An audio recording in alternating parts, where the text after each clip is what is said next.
Good evening, everyone. Thanks for joining us here on KSNT News. It was a mild day today, and we'll continue that steady warm-up for the next couple of days, and that will be the end of that. Our next cold plunge looks to keep us back into the 20s and 30s, and we mix in some wintry weather as well. We could see anything from freezing rain, sleet to snow by this weekend.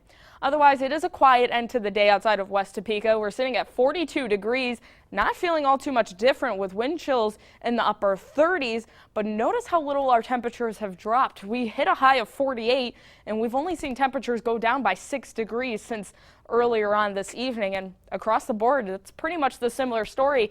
We are seeing temperatures still primarily in the 40s, one exception being Hiawatha. They're at 36 degrees right now, 43 for Emporia, Council Grove, as well as Marysville.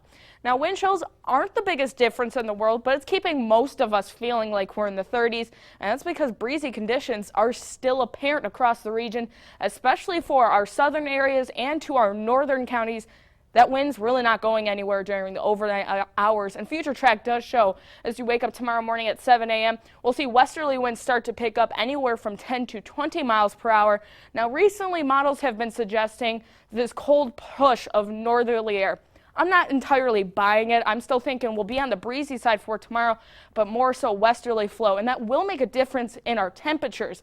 Otherwise, we'll see the winds back off tomorrow night and then hike right back up for the start of Wednesday, this time out of the south, though, and that will warm us right back up as well. So temperatures for the next 48 hours or so look like this. Waking up tomorrow morning for our early bird risers between 5 and 6, not half bad. Upper 30s and maybe some lower 40s in areas like Emporia and Burlington. Otherwise, you can see the difference with that northerly flow that models are suggesting. This will keep us significantly cooler.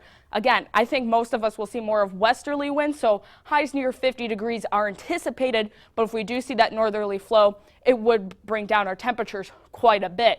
Now, looking into the start of Wednesday morning, once again, waking up to temperatures in the 30s, but Wednesday's when we'll see a dry cold front push through. So while some of us will warm up into the 50s, especially our northwestern counties, as that cold front pushes through during the afternoon and evening, they may not get as warm there behind it.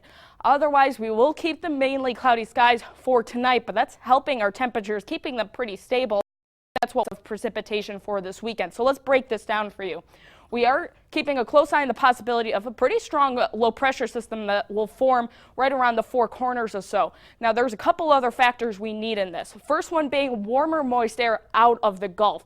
Now, we really need to pay attention to where this lines up, because if it meets up pretty well with the cold air that we're thinking will come down from the north, that's going to override it. So we'll have a layer of cold air at the top, warmer air right in the middle, and then colder air at the surface. So as precipitation falls, depending where that line sets up, we could see anywhere from freezing rain that looks more likely to the south of I-70 right now, mixing in with sleet and snow.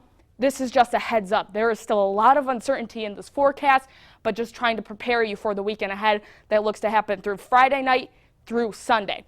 Otherwise, aside from the slight chance of some drizzle overnight into the start of Tuesday, we'll be dry with 50s in the forecast, but this threat of potentially that ice storm, which again, a lot of uncertainty still up in the air, could impact not just Northeast Kansas. So for the Chiefs game on Sunday, this could also be a concern for Kansas City. So keep